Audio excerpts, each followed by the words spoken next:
Welcome back to Billionaire Soul Stories. Please listen to the story set in Crestfall Harbor.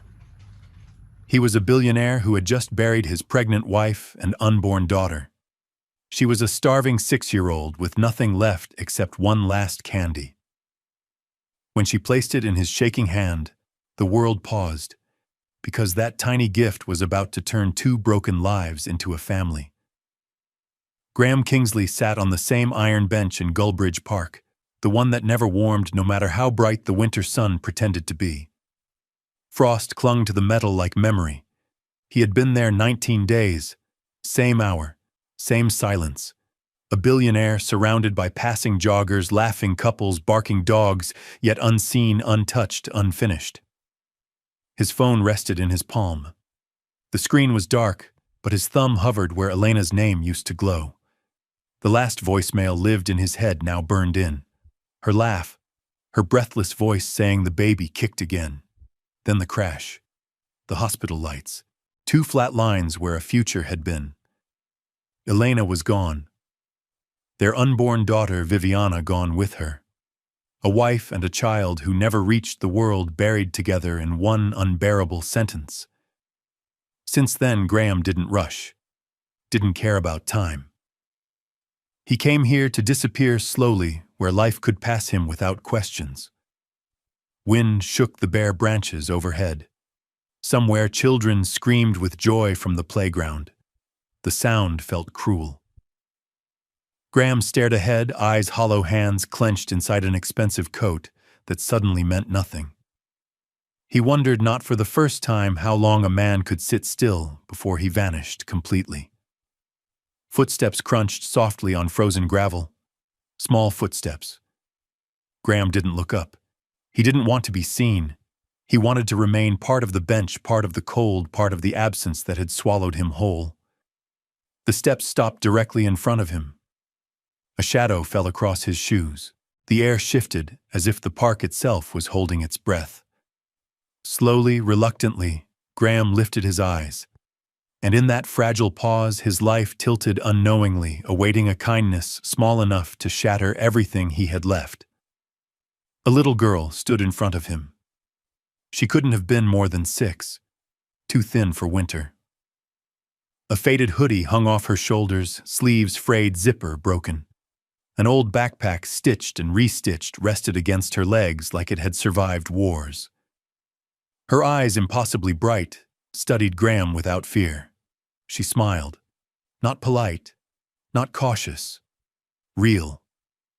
Graham blinked, unsure if exhaustion had finally invented something kind. The girl reached into her pocket. Her movements were careful, deliberate, as if the moment mattered. She pulled out a single wrapped candy, slightly melted, the paper creased from being held too long. She placed it in his open palm. "You can have it," she said.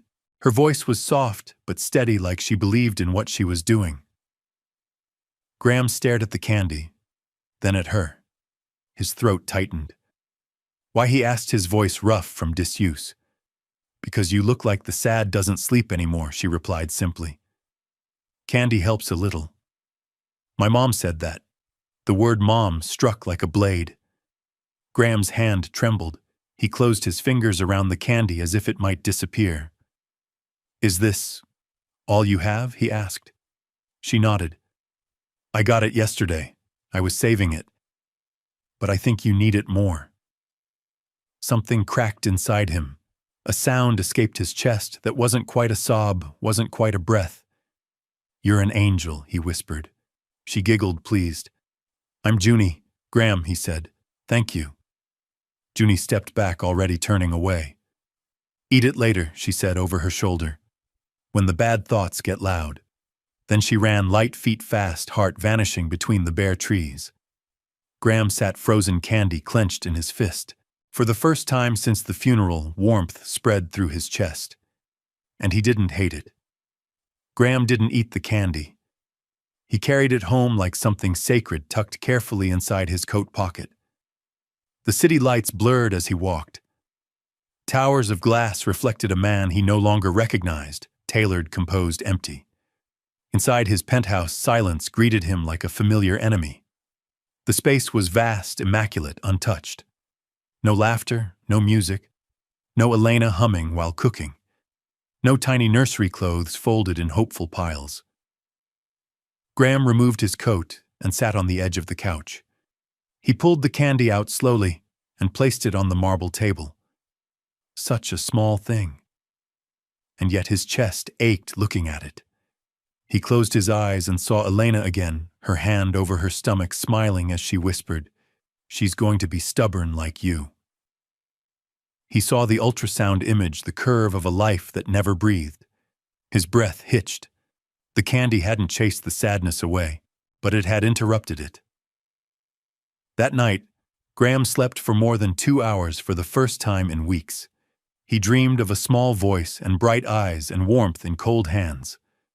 Morning came early. He woke before the alarm, heart racing, a strange urgency pulling him from bed.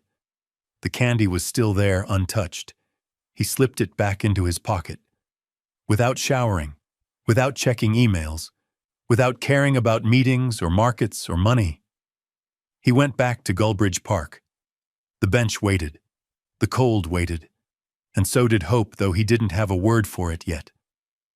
Across the playground near the sand, a familiar small figure sat hunched over drawing shapes with a broken stick, a yellow backpack at her side. Junie. Graham stopped breathing. She was real, and suddenly the world felt dangerously capable of changing again. Graham approached slowly, as if one wrong step would scare her back into the trees.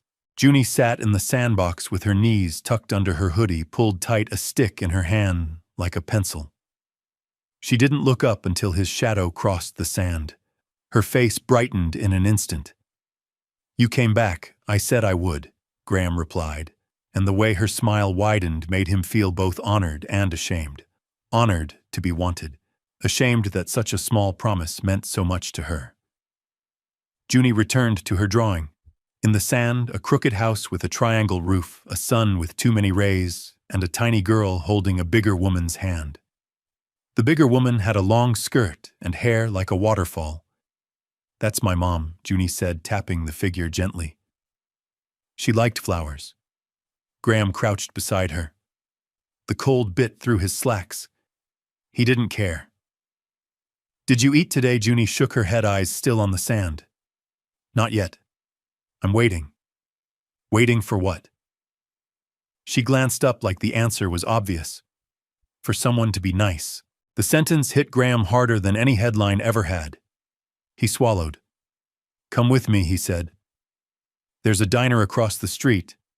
You can pick whatever you want." Junie's eyes widened, cautious hope flickering. "Sandwich?" she asked, like she had rehearsed the word. "Sandwich? Juice? Fruit? Anything."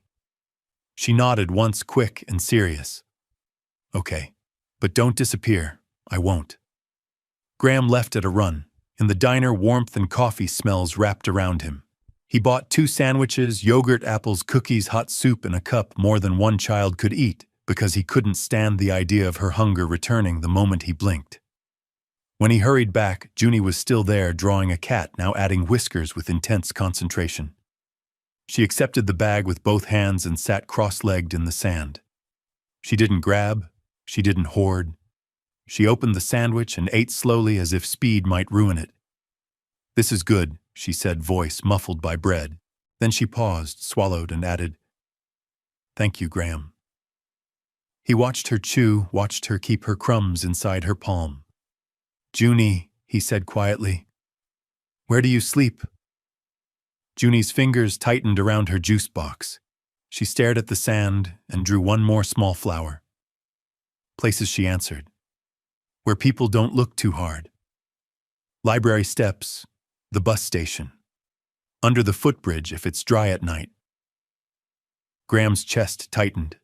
The wind rose, carrying the smell of snow, and suddenly the park didn't feel like a park at all. It felt like a clock counting down. They ate until Junie's shoulders loosened, until the tight, watchful line of her body softened into something almost childlike. Graham handed her a napkin. She used it carefully, folding it into a neat square, like it belonged in a different life. When you said your mom liked flowers, Graham began keeping his voice gentle. Where is she now? Junie's eyes stayed on her hands. In the ground, she said as calmly as if she were describing the weather. She got sick. One morning, she didn't wake up. I waited and waited. I shook her a little. She was cold. Graham's throat closed. He forced himself to breathe. Did anyone help you? Junie shrugged. Neighbors called people. People in uniforms came. They talked like I wasn't there. She mimicked a serious adult voice. She can't stay alone. We'll place her. Then her voice dropped back to normal. They tried to take me. Place you where Graham asked. A building with lots of kids. Lots of rules. A smell like bleach. Her nose wrinkled. They said it was safe. And you went. Junie's jaw tightened. No. She pressed her stick into the sand hard enough to snap it. The sound was small, but the anger behind it wasn't. I ran. I didn't want strangers. I wanted my mom. I wanted my house. Graham pictured a 6-year-old running through streets in winter, heart pounding, nobody noticing. It made his hands curl into fists. You've been alone all this time. Junie hesitated, then nodded once. Some people give food. Some people yell. Most people walk faster. She glanced toward the jogging path where expensive shoes thudded by. If you look sad enough, they think you're trouble. Graham swallowed the bitterness rising in him. You're not trouble, he said. You're a kid. Junie looked at him sharply. Then why are you sad? The question landed like a stone in his chest. Graham stared out at the gray water beyond the park fence, the harbor wind slicing through the trees. My wife died, he said. Elena. She was pregnant. My baby girl died with her. She never got to breathe. His wedding ring was still on a circle that refused to come off. Junie's eyes widened a flicker of recognition, not pity. So you lost girls too, she whispered. Graham's voice shook.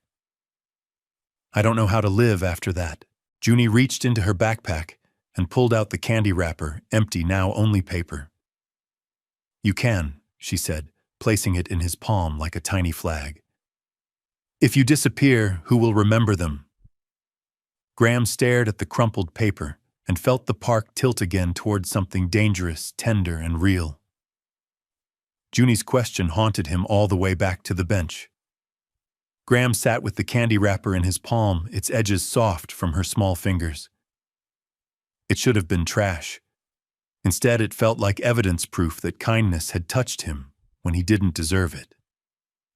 Junie kicked at the sand, pretending to be busy, but her eyes kept darting toward him, checking whether he would break. You miss them, she said finally. Graham's mouth twitched. I don't just miss them. I'm stuck. Everything I built, money companies, towers, none of it can buy back a heartbeat. Junie nodded as if she understood adult ruin better than any child should. My mom used to say hearts don't grow back fast. They grow back slow, like plants.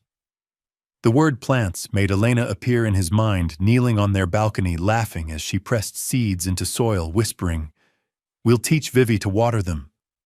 Graham's eyes burned. What did your mom's name mean? Junie asked suddenly.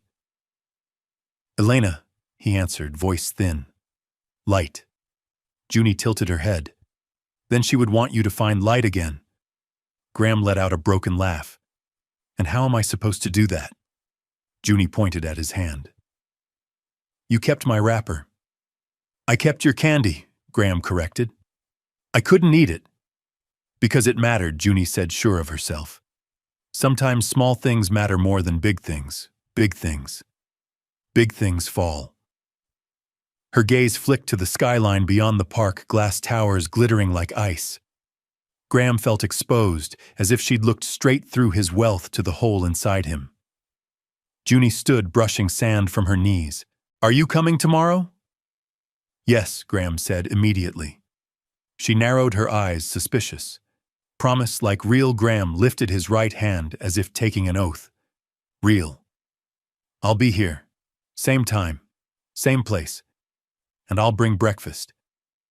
He didn't tell her he could buy the diner, the park, the whole harbor. He only knew one thing: he would show up no matter what. Junie's shoulders sagged with relief she tried to hide. Okay, she murmured. Then quieter, don't get taken. He frowned. Taken by who? Junie didn't answer. She just stared past him for 1/10 second toward the path near the street, where a woman in a long coat stood motionless beside a dark vehicle watching the playground like she was counting exits. When Graham turned to look, the woman stepped away, swallowed by moving bodies. Junie grabbed her backpack straps. I gotta go, she said too fast. Don't follow. And then she ran, small feet, fast heart, leaving Graham on the bench with a wrapper in his hand and a new fear waking up inside him. Graham kept his promise. Every morning, before emails, before markets opened, before the world demanded the man he used to be, he went to Gullbridge Park.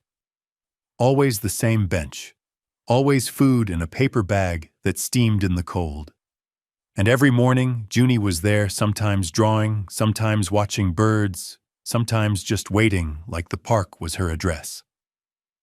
A week passed, 7 mornings of sandwiches cut in half, 7 cartons of juice, 7 quiet conversations that stitched something fragile back together. Junie laughed more now. She talked with her hands. She made up names for birds and claimed one crooked tree was her guard. Graham started smiling without permission.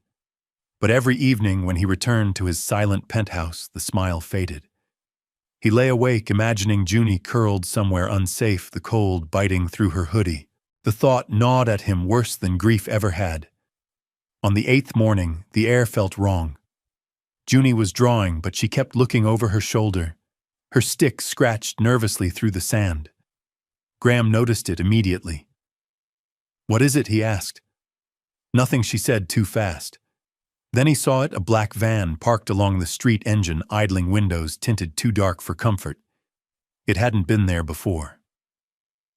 Graham's gaze sharpened, the businessman in him waking. Junie shrank closer. They're back, she whispered. Who? The lady with the nice voice and sharp shoes. As if summoned, the van door opened. A woman stepped out, tall, polished clipboard in hand. Her smile was professional, practiced, dangerous. She approached like this was a routine visit. Juniper Hart, she said warmly. We've been looking for you. Junie froze. Her fingers clutched Graham's coat without asking. Who are you? Graham demanded, stepping forward. The woman's eyes flicked over him, expensive coat, calm authority. She recalculated instantly. Tamara Voss, Child Welfare Outreach. She held up her badge. And you are someone who doesn't like you talking to her, Graham replied coldly. Tamara smiled wider. Sir, this child is classified as missing. You're interfering with a legal process. Junie pressed her face into Graham's side. Please, she whispered. Don't let her take me. Graham felt something ancient and violent awaken in his chest. And for the first time since Elena died, he chose to fight instead of fade. Tamara Voss crouched slightly, lowering herself to Junie's eye level. Her voice softened, sweet as honey poured over glass. Junie, sweetheart, we're just here to help. You remember me, don't you? Junie shook her head, hard curls bouncing. You smell like bleach, she muttered. Tamara's smile faltered for half a second before snapping back into place. Facilities have rules, she said lightly. Rules keep children safe. Graham stepped between them, his shadow cutting across the sand. Step away from her. Tamara straightened. Up close, Graham could see the precision of her appearance, tailored coat, spotless nails, eyes that missed nothing. She studied him openly now. Sir, harboring a minor without consent is a serious offense. She's not a package, Graham snapped. She's a child. Tamara tilted her head. And you're a stranger with no legal standing. This isn't your responsibility. Graham laughed once, sharp and humorless. Funny. She was starving when I met her. Where was your responsibility then? A few passers-by slowed, curious. Tamara noticed and adjusted her tone, projecting calm authority. Junie, come with me. We'll get you warm food and a bed. Junie's hands shook. You said that last time, she whispered. Then you locked the doors. That's not true, Tamara replied smoothly. Junie's eyes filled. You said I had to forget my mom. That landed. Graham saw the smallest crack in Tamara's mask, annoyance, not guilt. He pulled out his phone. I'm calling my lawyer? Tamara scoffed. You think money scares me? No, Graham said. I think exposure does. Tamara's gaze hardened. Be careful, Mr. Kingsley. She said his name deliberately now. People might get the wrong idea about a billionaire who spends his mornings with homeless children. The threat was surgical. Junie whimpered. I don't want to go back. Graham knelt, meeting her eyes. I won't let anyone take you, he said, voice steady. Not today. Tamara straightened, stepping back toward the van. Enjoy your moment, she said coolly. The system always wins in the end. The van door slid shut. As it pulled away, Junie collapsed against Graham, breath shaking. He held her, feeling the fragile weight of her trust. The park returned to motion, but something had shifted. Graham knew this wasn't over, and Junie knew it too. Snow started falling that afternoon, not gentle flakes, sharp, stinging ice carried by a brutal wind. Junie's lips turned pale within minutes. She hugged herself, trying to be brave, trying not to shiver. Graham took off his coat and wrapped it around her without thinking. It swallowed her whole. We can't stay here, he said. Junie stiffened. I can't go back, she whispered. If I go back, I disappear. You're not going back there, Graham said firmly.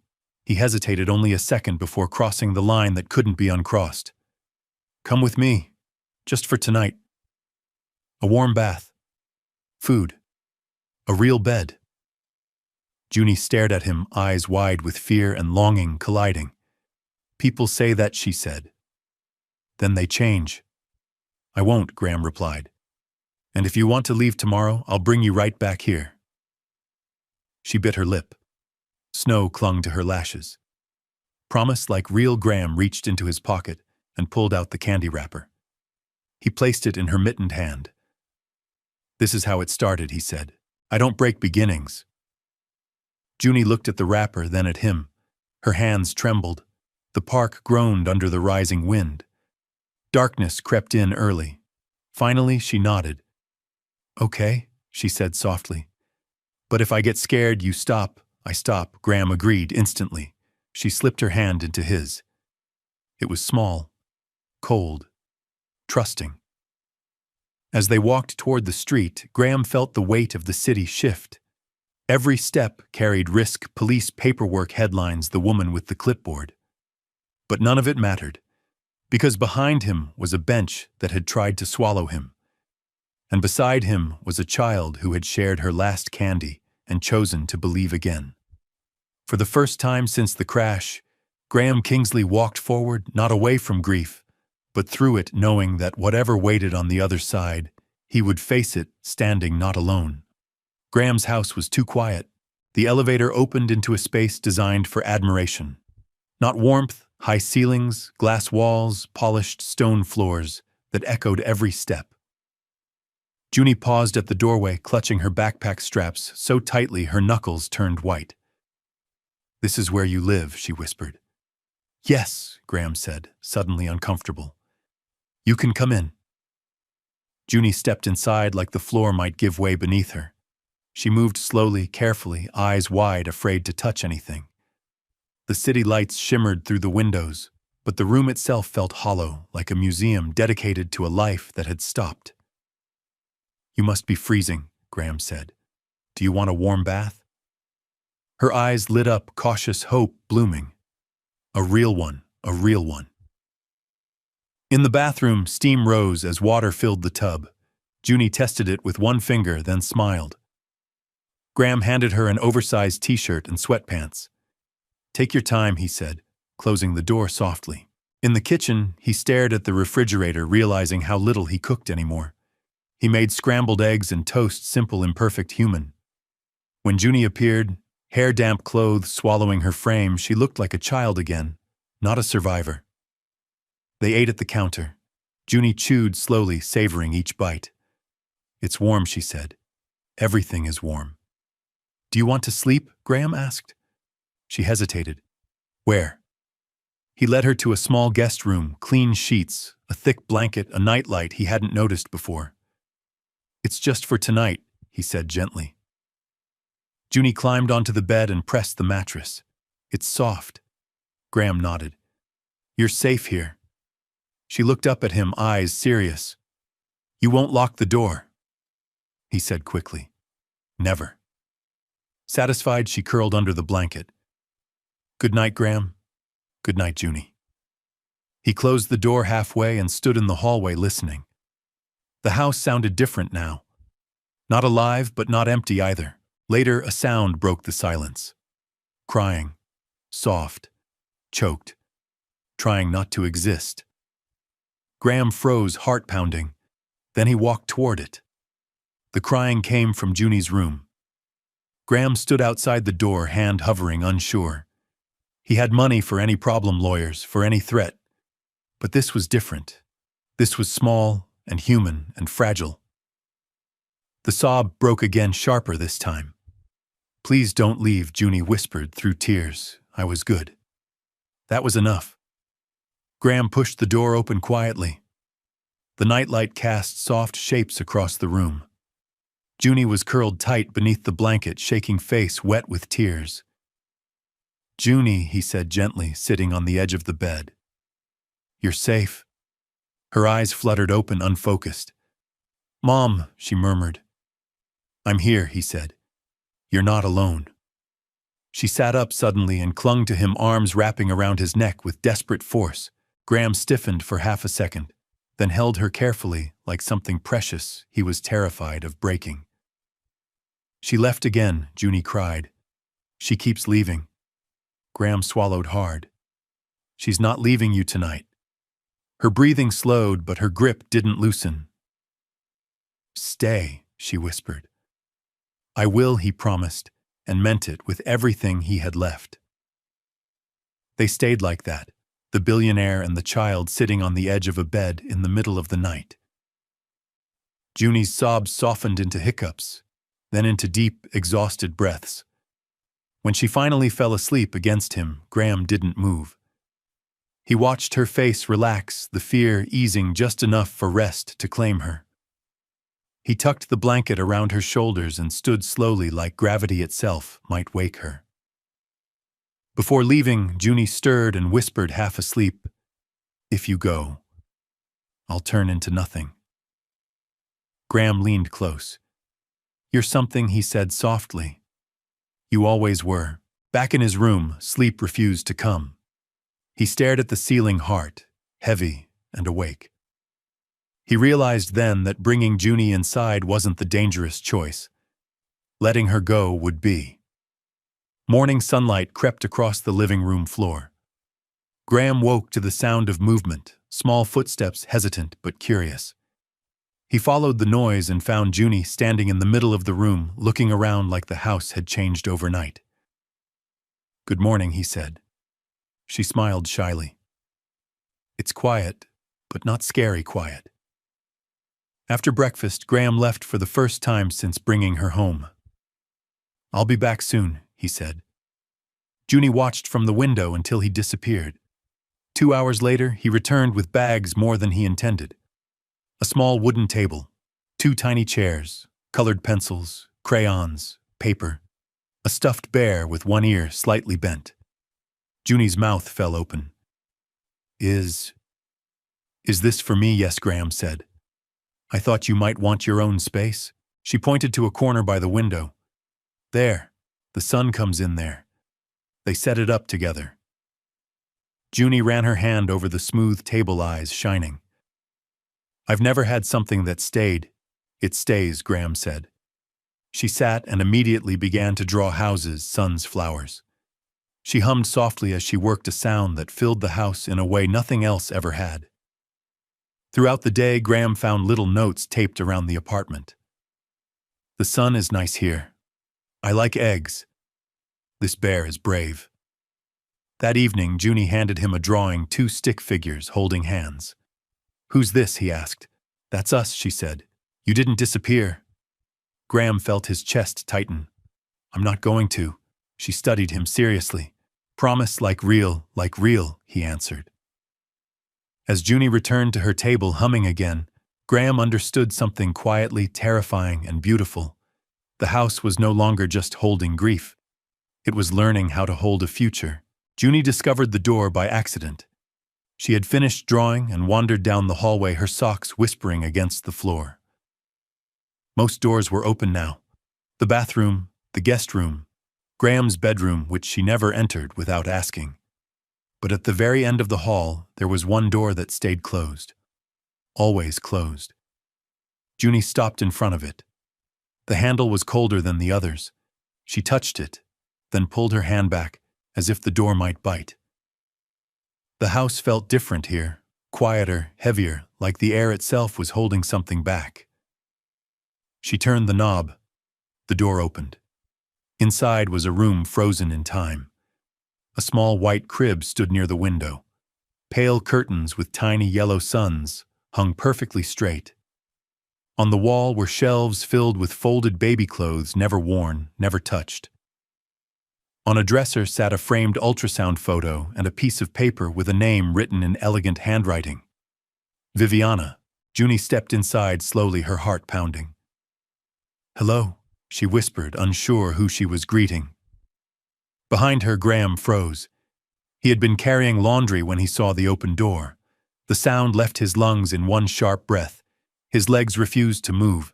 That room was where his life had stopped, where Elena's laughter ended, where hope had been boxed and sealed. Junie turned, eyes wide. I'm sorry, she said quickly. I didn't know I wasn't allowed. Graham swallowed hard. You're allowed. His voice cracked on the word. Junie looked around again. This was for a baby, she said gently. Yes. Graham set the laundry down. For my baby girl. Junie's gaze drifted to the ultrasound photo. She's small. She never got bigger, he replied. Silence filled the room.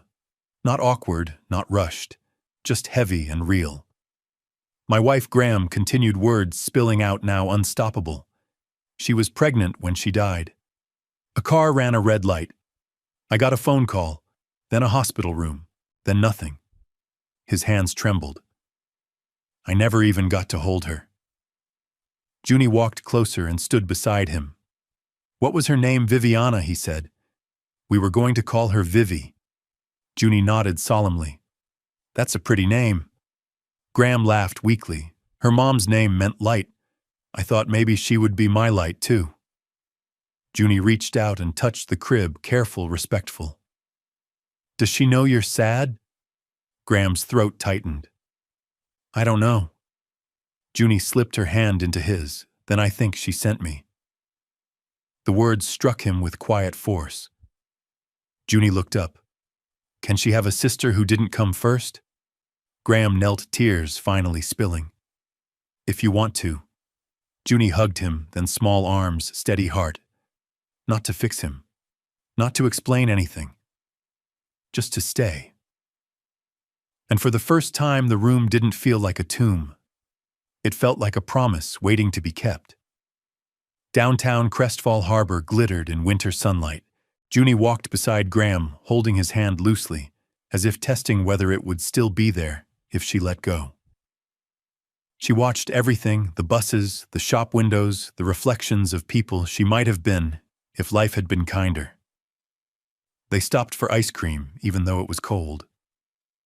Junie chose strawberry and ate it slowly, smiling every time Graham pretended not to notice the pink streak on her nose. You don't want any, she asked. I like watching you enjoy it, he said truthfully. They wandered until Junie stopped suddenly. A toy store window glowed in front of them. Dolls, plush animals, tiny kitchens, castles. Junie stepped closer, her breath fogging the glass.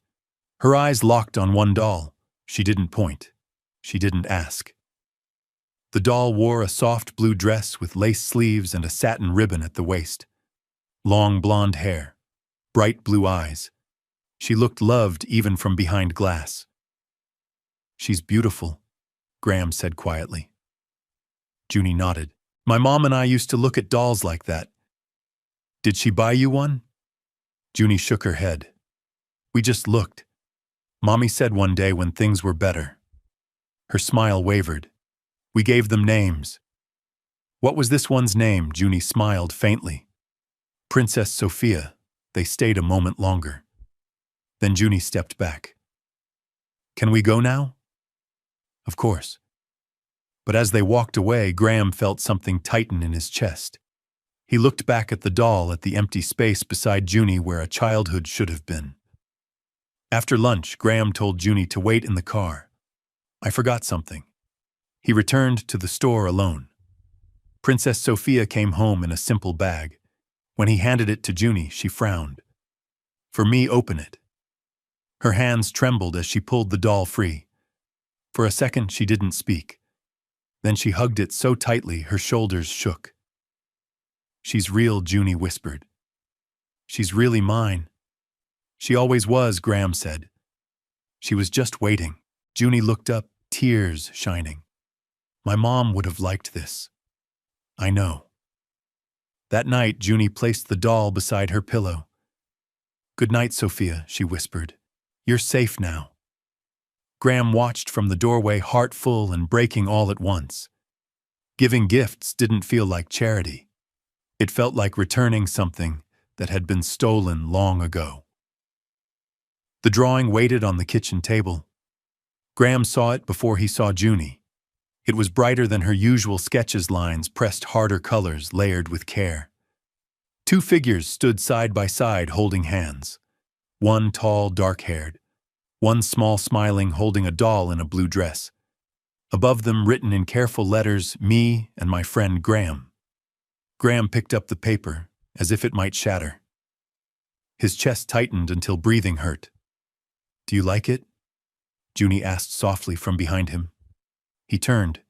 She stood in the doorway in her pajamas, nervous, hopeful. "I wanted it to be right," she said. "I tried 3 times. It's perfect," Graham replied, kneeling to her height. "It's the most beautiful thing I've ever seen." Junie smiled, relieved. "I wanted to draw us because you stayed." He swallowed. "Junie, can I ask you something important?" She nodded. "Important questions are okay?" Graham's hands trembled. "I don't want to be someone who just helps you for a little while. I don't want to disappear. I want to be here every day. If you'll let me." He took a breath. "I want to be your dad." The word hung in the air. Junie didn't answer right away. Her face changed, fear, hope, disbelief wrestling inside her small chest. "Forever isn't a trick?" she asked quietly. "No tricks," Graham said. "Forever is scary, but I'm not afraid." Junie stepped forward slowly. Then suddenly she threw herself into his arms. "I want that," she cried. "I want you to be my dad." Graham held her, tears blurring the world. "I promise to take care of you, to choose you. Every day." Junie pulled back and wiped her eyes. She grabbed the drawing, crossed out one word, and wrote carefully underneath, "My dad, Graham." She taped it to the fridge and stepped back. Now it's right. Graham laughed through tears. Now it's perfect. And in that quiet kitchen, surrounded by crayons, grief, and courage, a family chose itself, without papers, without witnesses, without fear. Just love, and a promise that would not be broken. The knock came at noon. Sharp, official, unavoidable. Junie was at her little table coloring Princess Sophia's dress for the 3rd time, humming softly. Graham was in the kitchen making soup when the sound cut through the apartment like a blade. 3 knocks. Graham froze. Something deep in his bones knew before his mind did. "I'll get it," he said calmly, though his pulse had already begun to race. When he opened the door, 2 uniformed officers stood in the hallway. Behind them, impeccably dressed and already smiling, was Tamara Voss. "Mr. Kingsley," Tamara said smoothly, "we meet again." Junie's humming stopped. She appeared behind Graham, clutching the blue pencil in her hand. The color drained from her face. "It's her," she whispered. Tamara stepped forward. "Juniper Hart, you are being placed under protective custody. This gentleman has no legal guardianship over you." Graham positioned himself fully in front of Junie. "You don't come into my home without a warrant." One officer shifted uncomfortably. "Sir, we've received a report of unlawful harboring of a minor." Tamara tilted her head. Anonymous tip. Graham laughed coldly. "Of course." Junie's fingers tightened in his shirt. "Dad," she whispered the word, trembling. "Don't let them take me." The word Dad hit the room like thunder. Graham's voice did not waver. "She's not leaving." Tamara's smile sharpened. "You don't get to decide that." Graham reached into his pocket and pulled out his phone. "Then let my lawyer and the court decide." He spoke clearly. "Ethan Rook, emergency guardianship, now." The officers exchanged looks. Tamara leaned closer, her voice dropping. "You can't buy love, Mr. Kingsley, and you can't hide a child forever." Graham bent slightly, meeting Junie's eyes. "Go to your room, sweetheart, lock the door. I'll handle this." She hesitated, then nodded, clutching Sophia as she ran. The door closed. A lock clicked. Graham straightened. "You picked the wrong child," he said quietly. Tamara's eyes darkened. "And you picked the wrong enemy?" But Graham Kingsley had already lost everything once, and this time he was not stepping aside. The next 48 hours became a blur of legal language and quiet terror. Ethan Rook moved fast. Emergency filings, temporary guardianship, sealed records. Detective Mara Velasquez stepped in quietly, reopening Junie's placement file. What they found was rot disguised as procedure. Tamara Voss wasn't just a caseworker. She ran a pipeline. Children disappeared into facilities with private contracts. Funding followed bodies. Oversight vanished. Junie had been flagged as high-risk, low-visibility. Disposable. Junie overheard everything. She sat on the stairs one night listening to adult voices slice her future into clauses and probabilities. Her hands trembled as she hugged her knees. Later, she crept into Graham's office. "If I go back," she whispered, "they'll stop hurting you." Graham looked up sharply. "No." "But you're fighting because of me." "I'm fighting because of who I am," he said, kneeling before her, "and because leaving you would kill something in me that I just found again." Junie's voice broke. "I don't want to be the reason you lose." Graham took her small hands. "You're the reason I'm alive." The words settled between them, heavy and real. The hearing was set for Friday. Outside the courthouse, cameras gathered. Headlines whispered, "Billionaire accused of hiding homeless child." Tamara walked past the press untouched, unchallenged. Inside, Junie sat beside Graham, her feet not touching the floor. She clutched the candy wrapper in her pocket like a shield. When asked if she wanted to speak, Junie stood on shaking legs. "He stayed," she said simply. "When I cried at night, when I was hungry, when I was scared." The room went silent. "I don't need a place," she continued. "I need a person," Tamara objected. The judge raised a hand. For the first time, the system listened. They tried one last time. The message reached Junie through a social worker she didn't recognize. "Your mom left something for you. At the park." Junie froze. Gullbridge Park. The bench. The candy. The beginning. "I want to go," she said quietly. Graham's instincts screamed. "No." Detective Velasquez agreed. "It's bait." Junie looked up. "If I don't go, they'll keep coming." Silence stretched. Graham nodded once. "Then we go together." The park was almost empty. Gray sky, wind cutting sharp. The same bench waited like a witness. Tamara stood near the trees, coat immaculate, smile ready. "You came," she said. "Good girl." Junie stepped forward. Graham followed closely. "There is no message," Tamara continued. "No gift, just paperwork." Velasquez emerged from behind a path badge raised. "Tamara Voss, you're under investigation for unlawful child placement and fraud." Tamara laughed. "You'll never prove it." A van door slammed open. Files spilled out, documents, recordings, transfers. Junie stared. "You lied." Tamara's face twisted. "I gave you structure." Graham stepped between them. "You tried to steal a child to balance a budget." Tamara was cuffed. As she was led away, she hissed at Junie. "You think he'll stay forever?" Junie looked up at Graham and answered without fear. "He already did." Snow began to fall again. At the bench, Graham knelt and placed the candy wrapper on the cold iron. "This is where we started," he said. Junie nodded. "And this is where we didn't disappear." They walked away together. The bench stayed behind, this time empty. There was a door upstairs that Graham Kingsley had not opened in more than a year. It stood at the end of the hallway, a pale wood brass handle dulled by time.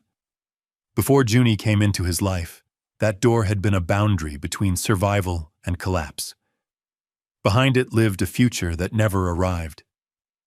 Emma's room had never existed. Viviana's room had.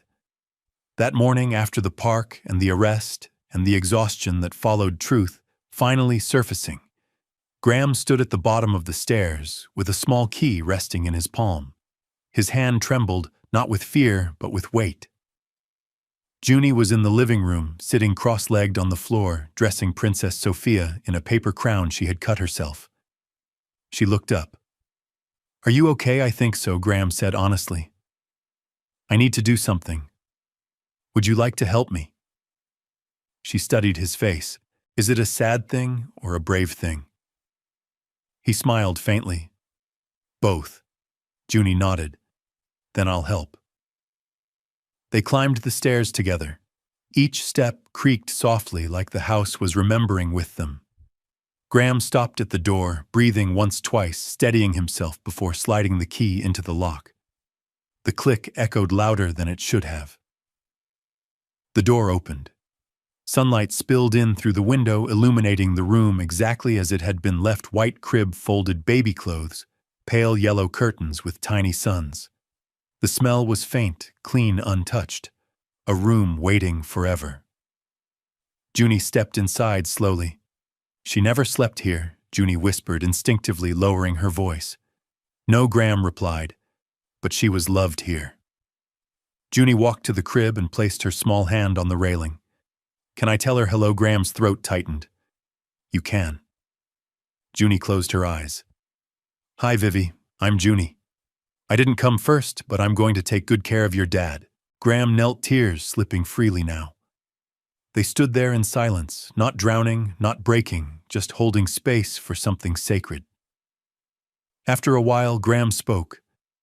"I don't want this room to disappear, and I don't want it to stay frozen forever either." Junie looked around thoughtfully. Maybe it can change without forgetting. That was it. The truth he hadn't been able to name. That afternoon, they worked together. Graham carefully packed Viviana's things into a wooden box lined with soft cloth. He didn't rush. Each item went in with intention. The ultrasound photo stayed out, placed gently on the desk. Then the paint came out. Junie chose the color warm yellow like morning sunlight. They painted together, Junie's strokes messy and joyful, Graham's careful and steady. The walls transformed slowly, the room breathing again. A new bed arrived, bigger, softer. Curtains that let light dance. A shelf for drawings. A small table for coloring. By evening, the room was no longer a memorial. It was an invitation.